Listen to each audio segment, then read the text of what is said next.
want to tell you that this, you know, I too grew up on the Waltons. It's not my first time here, but it's always a thrill to come in here and look at these pictures and all these exhibits.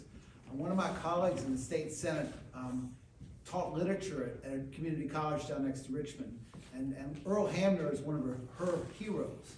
And so she was thrilled when I texted her this morning that I was coming down here. She wishes she could be here at some point. I just want to congratulate you so much. You know, and Robert, I really enjoyed the history of that, and I enjoyed your family background, Jesse. I mean, it's fantastic, but you know, we talk about the Chesapeake Bay, but let me just tell you, it's not just about the Bay. It's about all of us. You know, in this country, you can believe whatever you want to believe, right? That's what the Constitution says. But there's this great verse that I really like in the creation story, the 13th verse in chapter 2 of Genesis. It's simple. God put man in the garden to care for it and work it. Agriculture and stewardship are our first tasks as human beings. It's in all of our interests to make sure that we have a green earth and that we leave it to the next generation as good or better than we found it. And that's part of what this taking care of your sewage, taking care of your water is about. It's about stewardship. But it's about something else too, and something Jesse talked about. Rural economic development is tough. You all know that as well as I do. You know,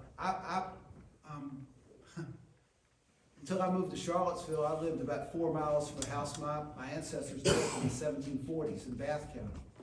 You know, so my people have been out in the country forever, and I can tell you that I know very well that last export of children that so many rural families mourn because there's nothing for children to do. If you're going to rebuild your communities, we're going to have rural economic development, we have to have infrastructure. And when you have infrastructure like water and sewer, like cell phones and broadband, you give yourself so many more opportunities to create opportunities here in Schuyler and create growth in Nelson County. And of course, that's a conundrum. We want growth, but we don't want so much that it changes the character of what we love. Change is inevitable. You all have taken a big step on making sure that you're in control of your change. And I thank USDA. Thank everybody involved in doing something like this. I can tell you on the finance committee that water and sewage issues and drainage issues are taking a bigger and bigger chunk of the state budget, and they will for a long time to come as we continue to work toward our goals of reducing sedimentation in our streams and making sure that everybody has safe drinking water. Thank you all so much. I think it's a big deal. I'm